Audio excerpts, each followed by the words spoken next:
Hi, I'm Laura. I never thought owning a family restaurant would lead to having my arm broken, but here we are.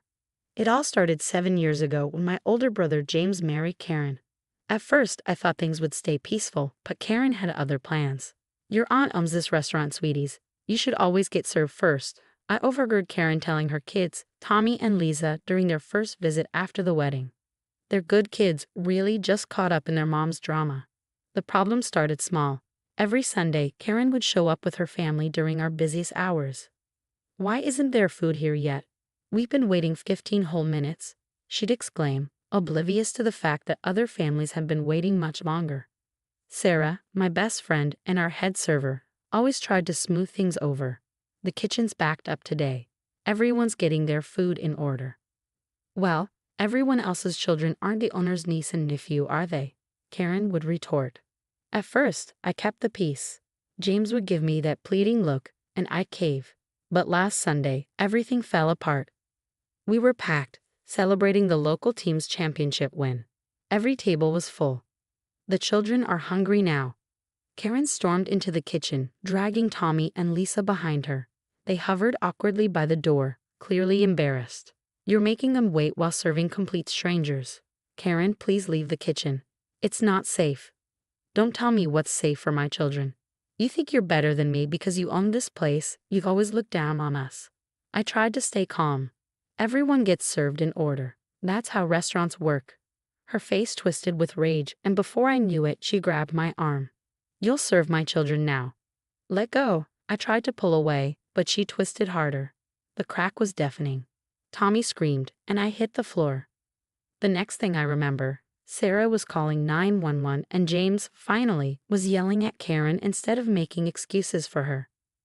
Now I'm sitting in the ER, waiting for the doctor. Sarah's here, and my phone won't stop buzzing with messages from my parents. But this is it, the last straw. Karen's perfect mama bear facade is about to shatter, and I won't stop until everyone sees her for who she really is. The hospital staff took pictures of my bruised and broken arm. The next morning, my parents watched the restaurant security footage. I wasn't there, but they told me Karen's face went ghost white when she realized it was all on camera. I knew she had issues, but this, my dad couldn't even finish his sentence. They'd always tried to welcome Karen into the family, even when she was difficult. Now they were finally seeing the real her. My phone buzzed. A text from James. James, can we talk? Me, depends. Are you calling to make excuses for her again?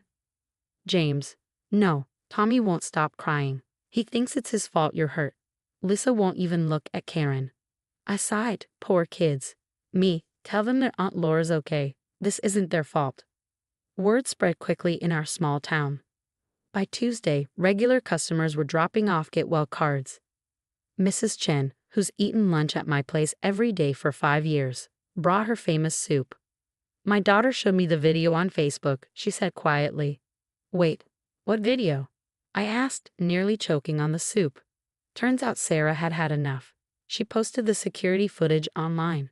The video went viral in our community, not just the attack, but Karen's entitled rant beforehand. Her perfect mama bear image was crumbling fast. You always take her side. Karen's voice rang out from next door that evening. She was at James's parents' house, probably expecting them to smooth things over as usual. I was protecting my children, she cried. From what? My mom shot back, learning to wait their turn like everyone else. Your precious daughter put my daughter in the hospital. Dad's voice followed. Get out of our house. My phone buzzed again, this time from Lisa's tutor. Hey, this might not be my place. I stared at my phone for a long time after reading the tutor's message. The perfect family image Karen worked so hard to maintain was collapsing, and the biggest cracks were coming from the children she claimed to protect. Send them to me, I typed back. It's time everyone saw the whole truth. The next morning, James stopped by the restaurant. He looked like he hadn't slept in days. Slumping into a booth, he let out a heavy sigh. The kids are staying at Mom and Dad's, he said. I can't believe I let this go on for so long. Your kids were scared of her, James, I said, my voice sharp. Their tutor sent me videos. He rubbed his face with both hands. I know, I've seen them. Lisa showed me everything on her tablet. Karen, She'd completely lose it if they got a wrong answer on their homework. I thought I don't even know what I thought anymore. Sarah, ever perceptive, brought him a coffee without asking. She'd known James since high school. Remember when Karen threw a fit because Tommy wanted store-bought cookies for his class party instead of her homemade ones? Sarah asked softly. She made him cry in front of all his friends. James nodded, his voice barely above a whisper. She said he was embarrassing the family. My phone kept lighting up with messages. One was from Karen's closest friend, Caroline. I always knew something was off, she said over the phone. Last month, she screamed at my daughter for beating Lisa in the spelling bee, called it sabotage, and banned the girls from playing together. The stories didn't stop there. Karen, desperate to salvage her reputation, took to social media, accusing me of being a toxic influence on her children and jealous of her perfect family. But the community Karen had tried so hard to impress wasn't buying it. People started commenting, sharing their own experiences. Remember when she demanded the soccer coach give Tommy MVP? She tried to get my kid kicked off the debate team for beating Lisa. She made those nasty comments about Laura being single and childless. The truth was out, and the community Karen once manipulated had turned against her. I filed for divorce, James said quietly, breaking me from my thoughts. The kids, they asked me to. Tommy said he feels safer at Grandma's house. Lisa hasn't had a panic attack since they moved out. I reached across the table with my good arm, squeezing his hand. You're doing the right thing. She's threatening to fight for full custody, James added, his tone heavy. Then, for the first time in days, he smiled. But the tutor's videos and the security footage, she doesn't stand a chance. Just then, the door swung open.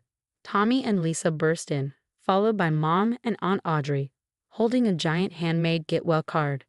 We made it ourselves, Lisa said proudly, her eyes shining. Looking at their happy faces, finally free from Karen's shadow, I knew everything would be okay.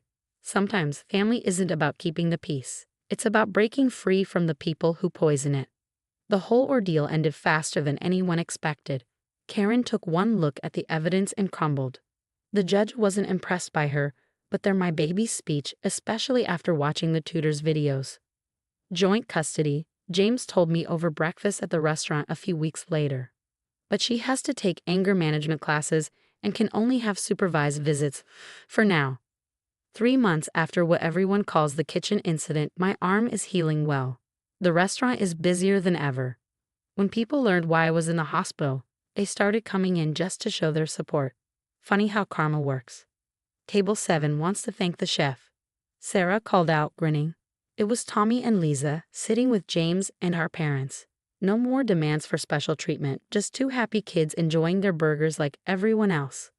How's the arm, sweetie? Mom asked as I joined them. Better, I said, smiling. Physical therapy's helping. I ruffled Tommy's hair. Besides, I've got the best helpers now. These 2 have been folding napkins like pros. Lisa beamed. We like helping. And nobody yells if we do it wrong. The last we heard, Karen moved across town. She's still trying to play the victim on social media. But Karen's attempts to salvage her image backfired spectacularly when the tutor's videos went public. After that, she mostly stayed quiet, likely plotting her next perfect family somewhere else. You know what's weird? James said one evening, watching Tommy and Lisa laugh with Sarah. I kept trying to keep the peace, thinking it would help the kids, but they were the ones begging me to make it stop. Dad squeezed his shoulder. You did the right thing, son. Sometimes peace comes after the storm. Looking around my restaurant, at my real family, the regular customers who had become friends, and Tommy and Lisa finally acting like kids, I couldn't agree more. My arm had been broken, but it broke something else too. Karen's power over all of us. Who wants dessert? I asked, standing up. Chef's special, on the house. Can we help make it? Tommy asked eagerly. Sure can, buddy. No special treatment needed, just family helping family. And that's exactly how it should be. 6 months later, during our weekly family dinner, James dropped a bombshell. I met someone, he said quietly. Everyone froze for a moment before Tommy blurted out, Miss Anna. Dad, is it Miss Anna? The way James blushed told us everything. Lisa squealed, she's so nice. She never yells, and she helped me with my science project last week. I remember Anna. She'd been one of the first people to bring me a get well card after the kitchen incident. She never mentioned knowing Karen, just said she'd seen enough and wanted to show her support. We're taking it really slow, James explained, looking around nervously. She understands the kids need time. Time for what? Lisa asked, grinning. We love Miss Anna. She comes to all our school stuff anyway. Sarah, bringing over coffee, couldn't help but jump in. Oh, the nice lady who brings her class here for reading sessions. James, you dark horse. The kids couldn't stop talking about Anna, how she'd helped Tommy overcome his fear of public speaking and defended Lisa when kids teased her about Karen's social media meltdown. Each story painted a picture of someone completely different from Karen, kind, patient, and genuinely good. She asked about you, James told me later as we cleaned up. Wanted to make sure it wouldn't be weird, given everything. Weird? I said, shaking my head. James, the kids are glowing. When's the last time you saw them this excited about anything? He smiled softly. They asked if they could call her mom. Not now, but someday. Lisa said she wants a mom who builds people up instead of tearing them down. Out of the mouths of babes, Sarah chimed in, counting the day's receipts. The restaurant had become a sanctuary. Every Friday, Anna brought her kindergarten class for story time. They'd sit in a corner booth with milk and cookies, reading books about kindness and courage. Karen would have hated it, seeing common kids sitting where her precious ones used to demand special treatment. But that's the thing about toxic people. They can't stand seeing others happy without their permission. Last week, Karen drove by during story time. She saw James sitting with Anna and the kids, all of them laughing. Later, she called him crying about being replaced too soon. You know what Tommy said? James told me the next day. He said, Dad, we're not replacing her. We're upgrading our happiness. Smart kid. They both are. Watching them heal, watching James learn to trust again, and seeing our family come back stronger. It made everything worth it, even the broken arm. Sometimes the best revenge isn't about getting even. It's about getting better, moving forward, building something so beautiful that the people who tried to break you can't help but see what they lost.